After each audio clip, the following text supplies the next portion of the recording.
Next, you have some time to look at questions 1 to 6.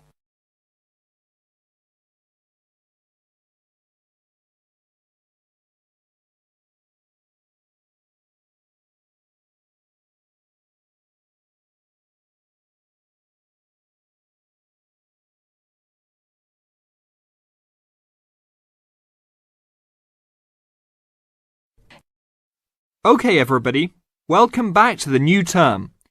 I hope you've all had a good break and that you're keen to start on your research project. What I'd like to do this morning is to give you a chance to ask questions about the project, requirements, ways of approach, how to get help if you need it. Today is informal. It may be already written on paper, but it's nice to have an opportunity to have it confirmed. So, any questions? Dr. Archer, is there a confirmed due date yet to hand it in? Yes, I can now confirm that it's 16th of July, not 15th as first advised. Okay? And what about the word limit? Well, there is some flexibility on this, but in general it's 8 to 10,000 words. Ah, I see. And you can choose your topic, anything from years 2 and 3. Yes? I still can't work out what I want to do it on. In that case, you should see your course tutor to agree on your final topic, and you should also be aware that there is special assistance available at the library on library resources if you need help on that. Can I just check on the deadlines for everything? Certainly. Look, let me write it on the board when each stage should be completed. First of all, you've got to work on your basic project outline, and that's due in to your course tutor by 21st of February. Which is only 2 weeks away, so you need to get cracking on that. Do we have to include a full reference list by then too? No, your reference list is due on 6th of April, which is 1 week later, so you have time to discuss this with your tutor. And when should we be doing the research? Well, that's over a 1-month period, essentially April to May. And the write-up? Well, you need to do quite a bit of research before you get going on your writing. So that's really May to July, with the due date for handing in on the 16th. Any more questions? Before you hear the rest of the conversation, you have some time to look at questions 7 to 10. Now listen and answer questions 7 to 10. Well, sir, just some advice really. It's about the research approach. Would you advise us to use some case studies?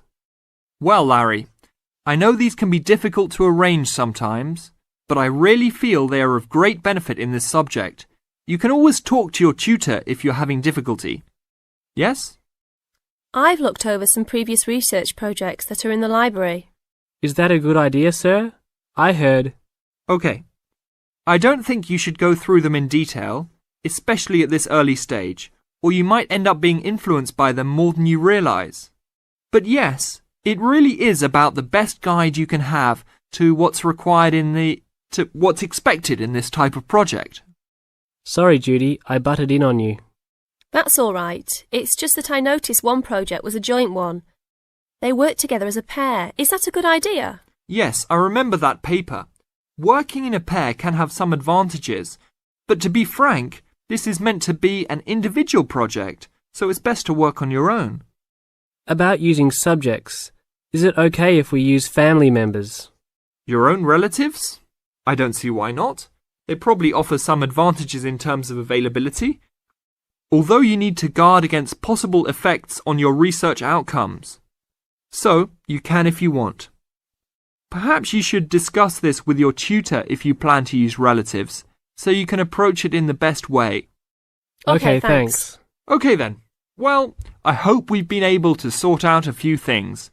You're welcome to see me at any time, or drop me a note if you have any more queries. Fine, thanks. That is the end of part 1. Now turns to part 2. Part 2. You have just arrived at the student hostel where you will live during the term. The manager is explaining the rules and another student is asking questions. Listen to the conversation and complete the form. First, you have some time to look at questions 11 to 16.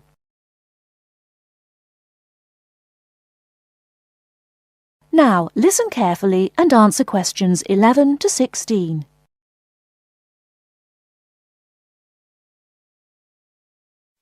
Excuse me, I want to ask you about the charges for meals.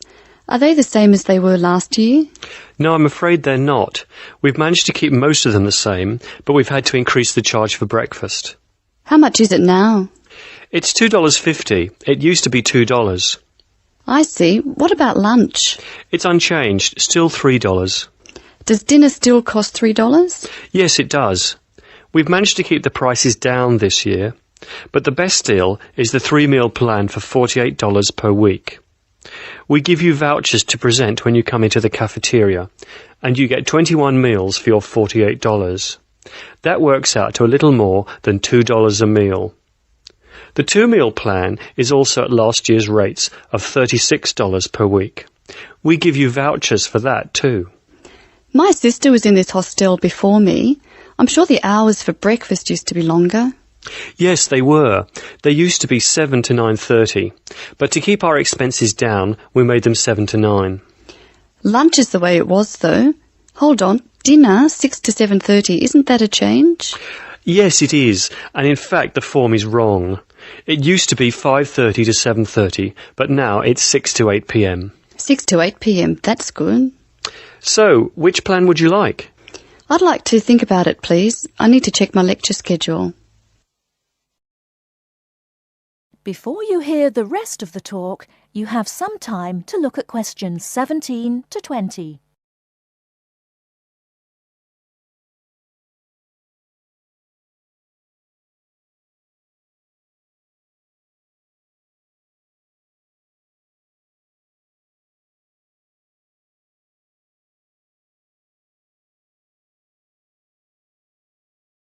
Now listen and answer questions 17 to 20. Can you tell me how to get to my room, please? Of course. You're in the new wing, which is very freshly painted and pleasant. But I'm afraid you're going to have to go to a couple of other offices before you can have the key. You're in the admissions office now. Leave this office and turn right and go to the end of the hall. The last office is the fees office, where you can pay the balance of your room deposit. They'll give you a receipt. Okay. After you've been to the fees office, come back past admissions.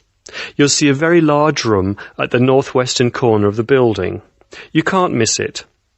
That's the student lounge, and if you go in there, you can meet some of the other students and see who'll have a room near you. That's good. Can I get a cup of coffee there? Yes, there's a vending machine in the corner. Then go to the key room, which is opposite the lift and next to the library. Show them your receipt, and you can pick up your key there. My luggage was sent on ahead. Do you know where I should collect it? The box room is next to the women's toilet. You'll have to get the key from the key room. Thank you. That is the end of part 2. You now have half a minute to check your answers.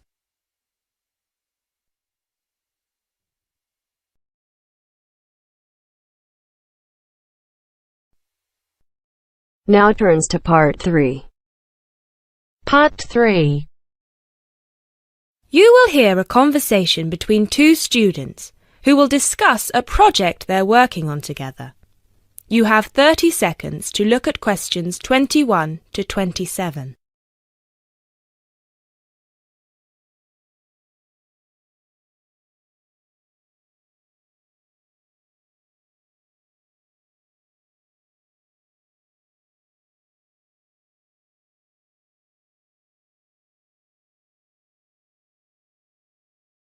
Hey Jess, glad you could make it.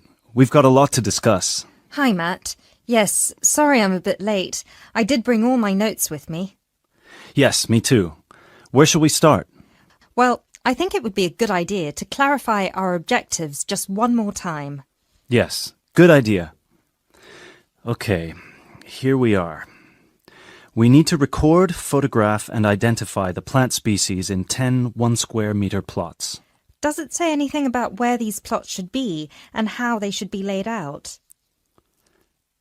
Ah, here it is. It says that all the plots need to be no more than 10 meters apart. And how do we choose them? Ah, this is the fun part. I remember this. Here we are. Make a 1 meter square frame using bamboo sticks available from the department stores. Yes, we've already done that. I know, I'm just reading the whole section. Okay. One person stands roughly in the middle of the chosen area and throws the frame.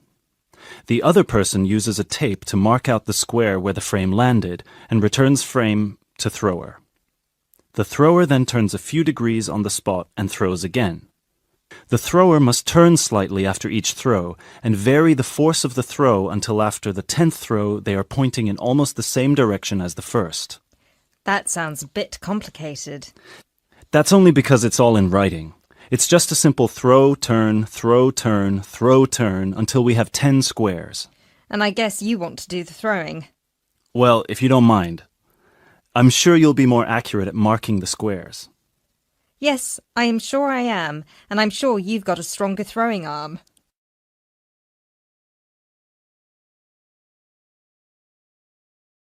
You now have 30 seconds to look at questions 28 to 30.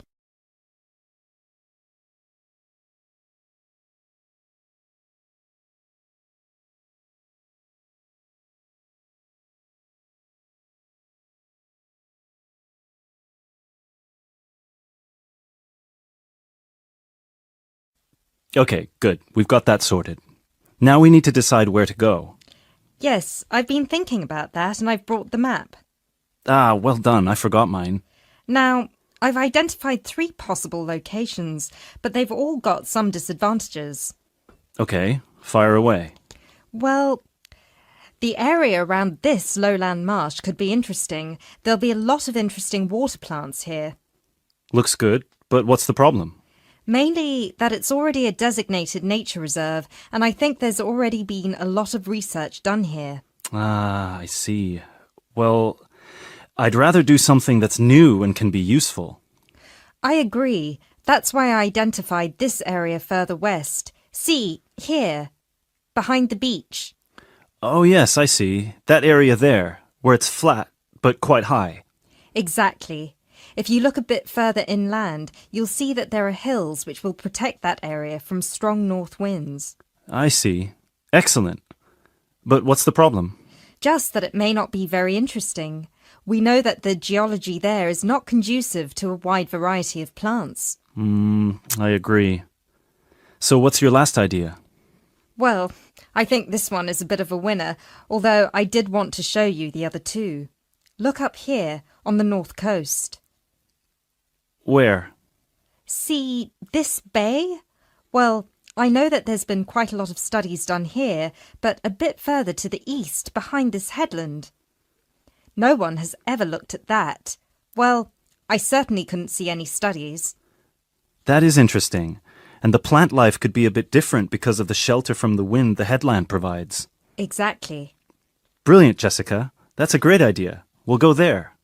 Thanks. Now all we have to decide is when is a good time. That is the end of part 3. You now have half a minute to check your answers.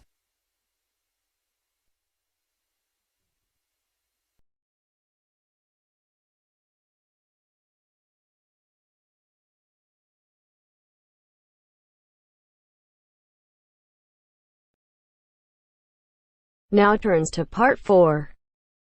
Part 4. You will hear the speech made by Mr. Samaranch on the opening ceremony of the Olympic Games. Listen and complete questions 31 to 40.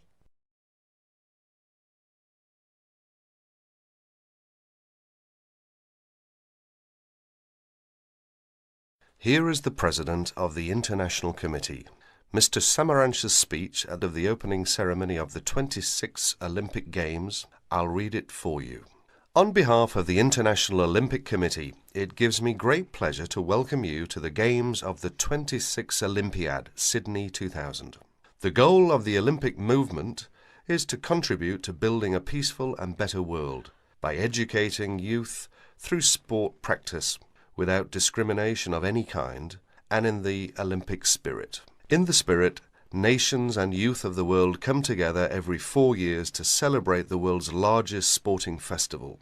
SOCOG has organised these sporting competitions in consultation with the international federations responsible for each sport. This is through nomination of technical officials, specification of technical requirements, and the cooperation with IOC and SOCOG on venue and other preparations. We thank each international federation for their vital efforts in the preparation of these Millennium Games.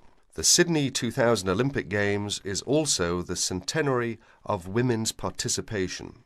With a record number of events and disciplines for women at the Games, the Olympic movement continues to recognise and support the vital role of women in sport. As we embark on a new millennium, it is the Olympic Games that will continue to unite the world and celebrate humanity.